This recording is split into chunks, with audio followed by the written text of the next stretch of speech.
in what is it that we're really looking for? Happiness or peace of mind, contentment. In our mind, we have everything that we need. There's nothing else. Hi, my name's Andy, and welcome to Headspace. No, not really. Actually, if you use the app, you're probably not used to seeing me because they keep me locked in a very dark studio. After 7 years, they let me out. And the more I thought about how I wanted to spend my time, the more I thought about how nice it would be to maybe go on a bit of a journey together. The techniques of meditation are just one small part of how to live a healthier and happier life. I feel I can share it in a very different way out here than I can when I'm sitting in the studio. And that's it really. So, shall we go?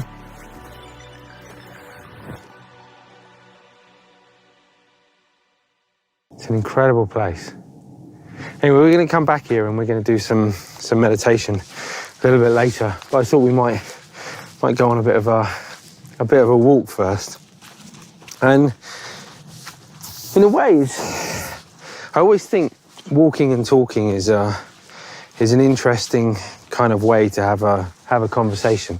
It's a bit like, I don't know if you ever have those times, not that this is going to be an awkward conversation, just to be clear, but I don't know if you ever have those times when you have a difficult conversation or an awkward conversation and you decide to have it in the car. You know, you're sitting sort of side by side and you're not necessarily looking at one another, but there's something about that dynamic which is kind of interesting. And I feel as well when you move the body, it does something to the mind at the same time.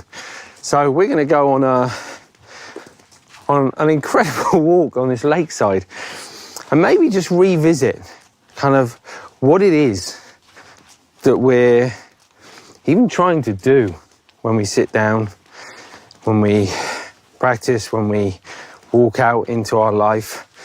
Maybe even kind of take it out a little bit further from that and in what is it that we're really looking for in our life. And whether we think of it as happiness or peace of mind, contentment, whether what we're looking for, maybe, potentially, is kind of already here right now. So I know when I set out on the journey of meditation, I really thought that I had to go somewhere, I had to do something to kind of make something happen. You know, so it's quite in a way, if you think about how we live, whether it's in terms of controlling or not controlling, in terms of holding on or letting go, there's quite a lot of control in that idea of, right, I'm going to go away to this place for this long and I'm going to do something there, I'm going to make something happen.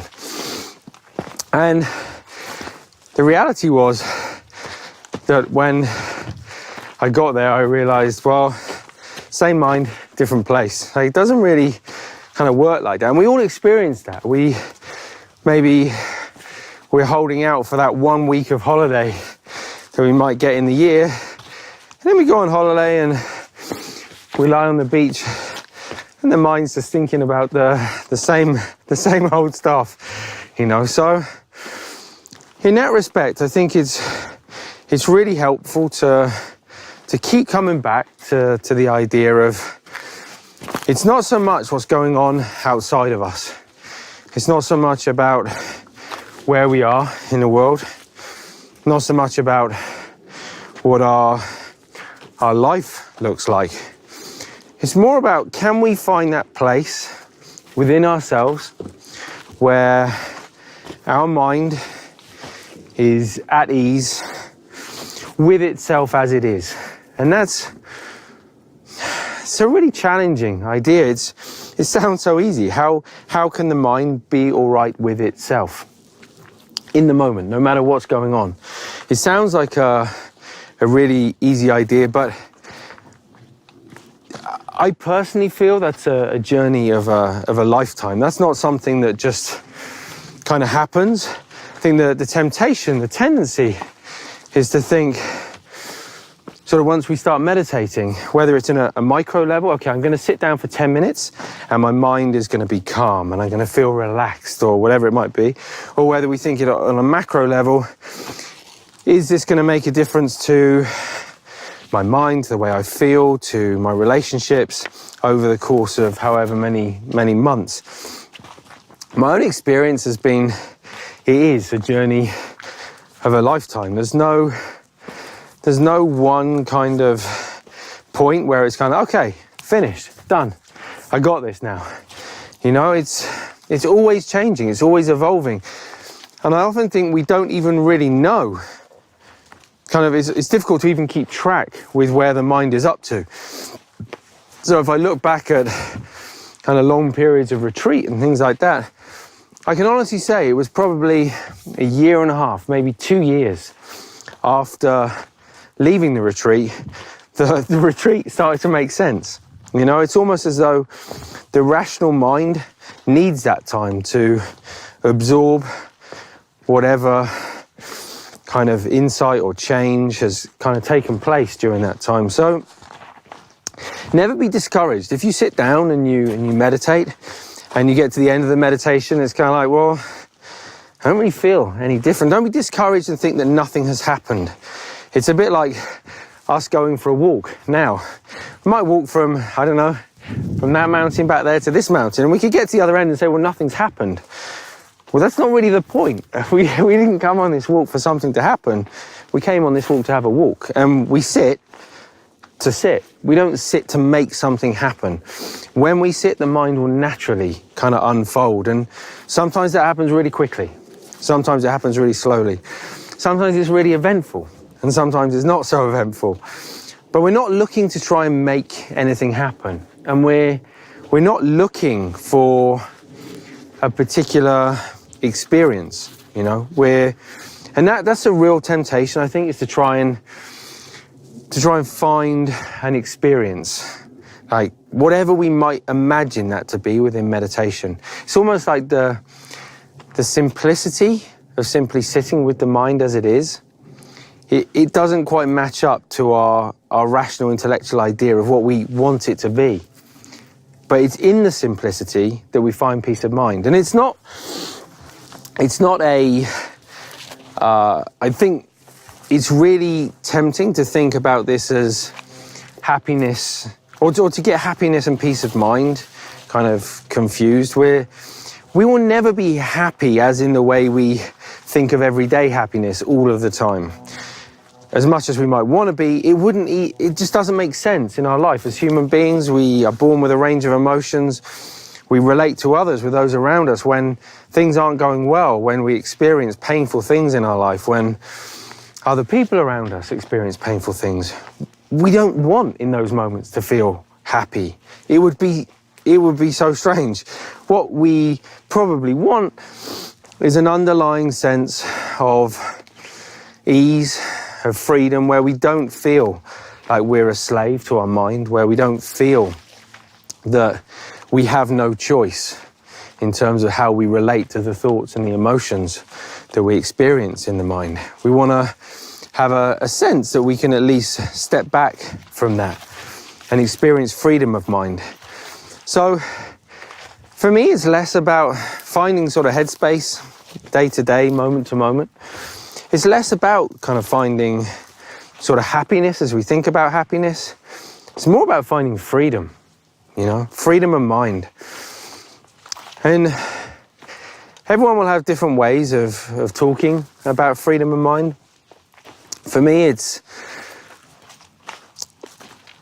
no longer kind of being driven by those habitual tendencies to chase after that's interesting, to resist those things that are difficult or challenging or painful, and instead to get to a point where we can just be at ease with our mind. So there's that journey, you know, and there's different ways certainly many different ways of traveling that journey. Lots of different ways of thinking about it as well. I can remember starting out and thinking that I kind of needed to get to even in that framework that I just talked about, sort of in seeking freedom for oneself, there was still a sense of, well, it's for me. I want the freedom. I don't want to feel stressed, whatever it might be. But there's a different way of kind of framing that, and that's thinking about, okay, so, and I know I talk about this kind of a lot, you know, but I think it's really important. If we start off with the idea that, okay, when we think about how can I improve the health and happiness of the world, and that's not just, by the way, that's not just the mission or the vision for Headspace. I believe that's kind of integral to a healthy intention for one's own practice as well. When we think about that, it's not just about, okay, how can I improve my own health and happiness? It's about how can we create a world around us, how can we contribute to the world around us in a way that helps to create a healthier and happier world. And of course, if we deny our own health and happiness, that's really dangerous. Like, that's it's almost like a martyr type kind of attitude. It's not very useful, actually, from a meditation practice point of view. There's kind of, we want to be in a place where we can respect the importance of our own health and happiness and find a sense of understanding and empathy with ourselves, for ourselves. Because if we can't do that, then how are we going to do it for other people around us? It's not as though love or compassion, we have different kind of pockets of it in our mind, you know, and there's this little pocket that's for ourselves and this little pocket over here that's for other people. There is compassion, there is love. And if we can if we can cultivate a healthy sense of that for ourselves, then it'll be that much easier to feel that towards other people. So as our start point, if we can say, okay, well, I know I'm happiest when everyone around me is healthy and happy, I know that helps to contribute to my own happiness.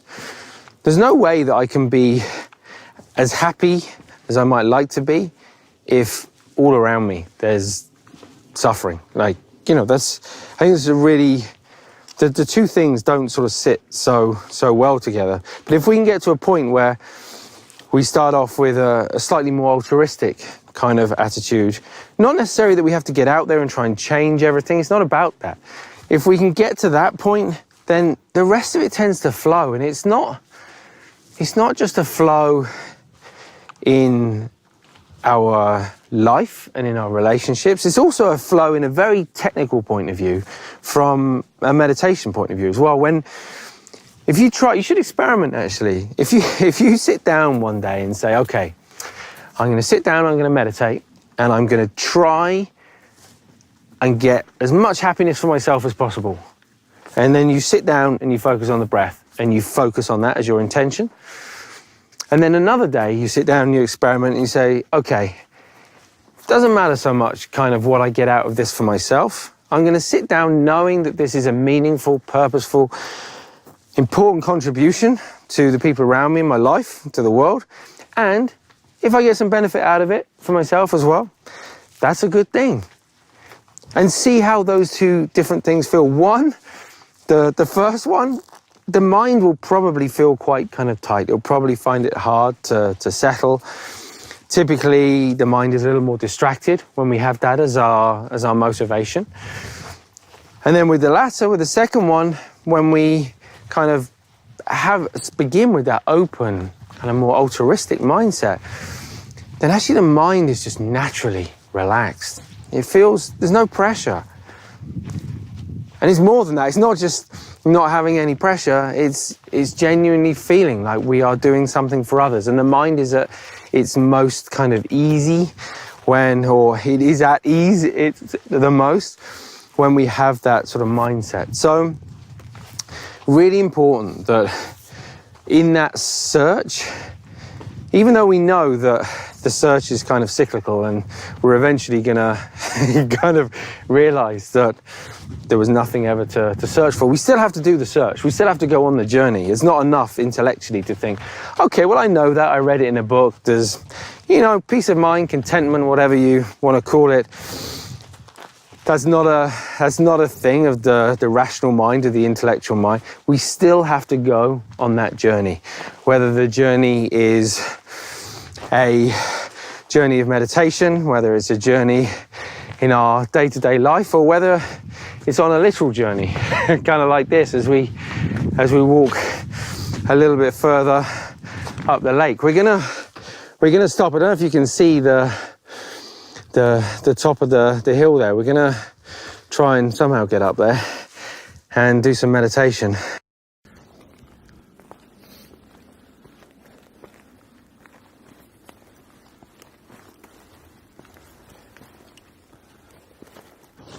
So as we, you know, go on this little journey together, I'm going to keep coming back to that idea of being at ease with the mind as it is. And maybe eventually even you get bored of that idea. But that's an idea. That's an idea. Like being bored of something.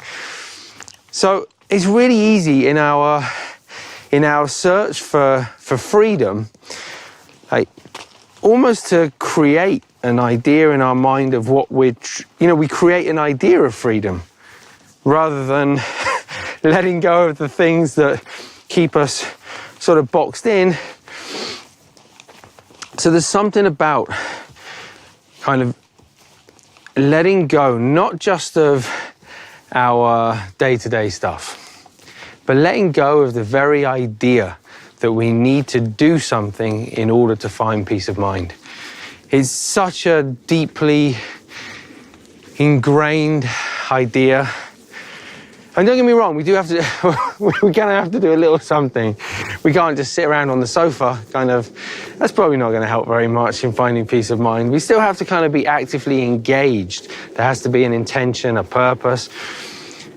But mentally, we don't have to do something. In fact, I would suggest that it's less to do with doing something and it's more to do with not doing what we've always done.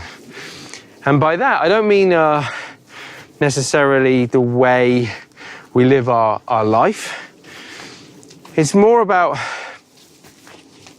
the habits and the tendencies, the patterns that we live with day to day.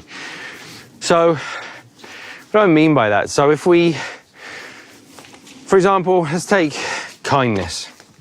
So we want to be kinder. So we might think, okay, so if I can just kind of be more kind, I'm going to try and be more kind. I'll try and cultivate more kind thoughts. And on the one hand, that's a positive thing. Much better to have sort of kind thoughts in our mind, in our thinking, in our rational mind. But as long as we're thinking about it, then it's an idea, it's not an experience. And in some ways, it's always going to be contrived. So I'd love you to think about it this way. In our mind, we have everything that we need. There's nothing else that we need in our mind. We have awareness, we have compassion, we have patience, we have kindness, we have generosity, we have balance. All of those things are already here. And I know, I experience crazy days as well. I know it doesn't always feel like that. But if we can have that as our start point, it changes, it alters our entire approach, not just to meditation, but to life. All of a sudden, we're not chasing after things. We're not trying to create things. We're allowing things to unfold. We're allowing things to develop. And an interesting thing happens when we do that sort of mentally. We start to let go. In allowing, in accepting, embracing, we kind of begin to let go. And we don't just let go of the things that we're holding on to in terms of future kind of that we might imagine, that we might kind of want for ourselves or for others. It's more than that. We're letting go of our sense of our sense of self, this fixed identity and story that we've created. And I think it's scary to think of that, you know, like what does that mean to let go of our identity? You know, is something gonna happen? Are we gonna fall down the slope, the metaphorical slope? But it's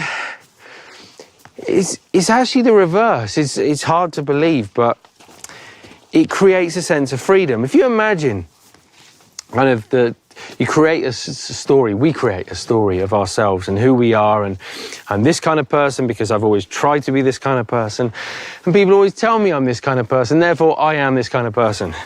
So if that's that's such a small world in which to live in. But instead, if we kind of let go of that a little more, then all of a sudden the space is infinite. There's no, I have to fit within this certain sort of box or this space.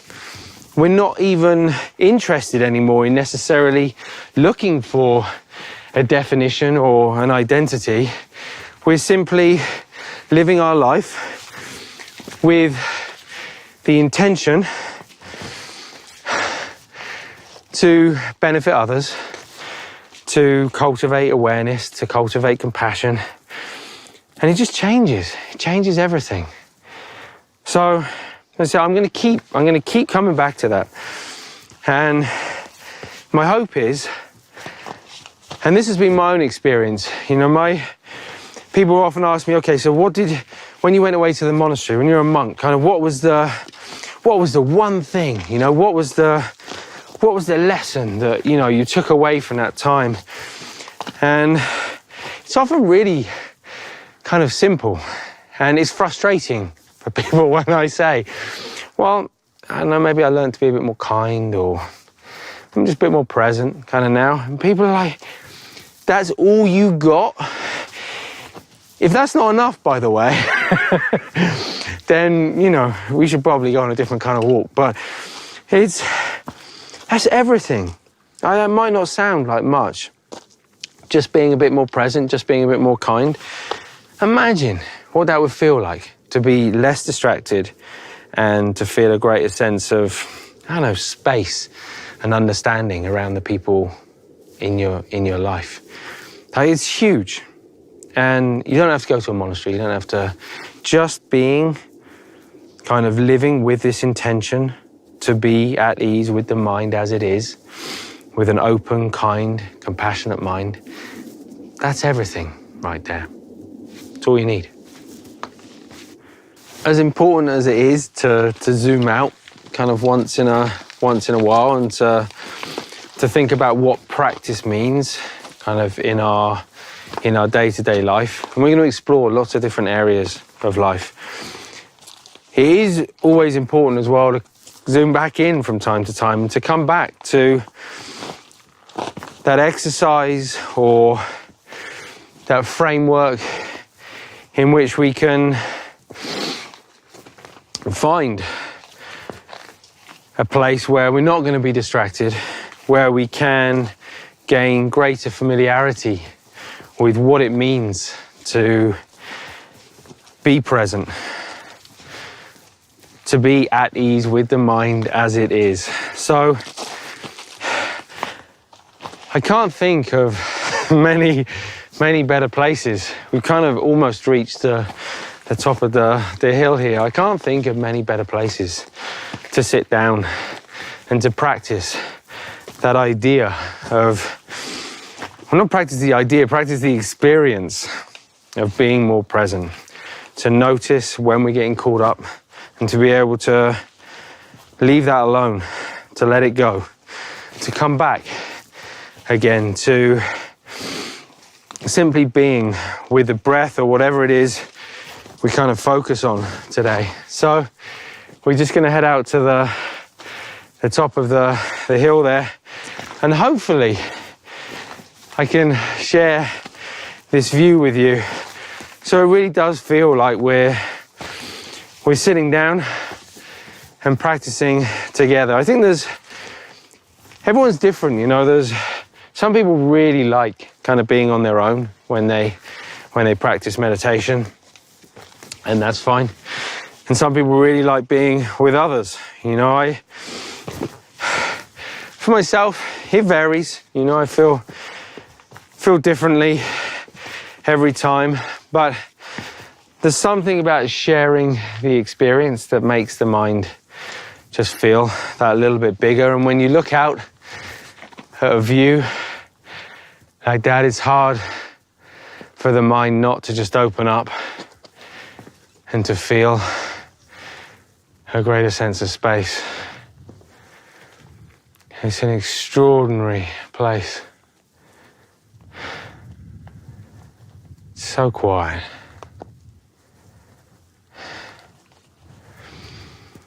You can feel there's a little bit of wind here, so you can feel the breeze against the skin.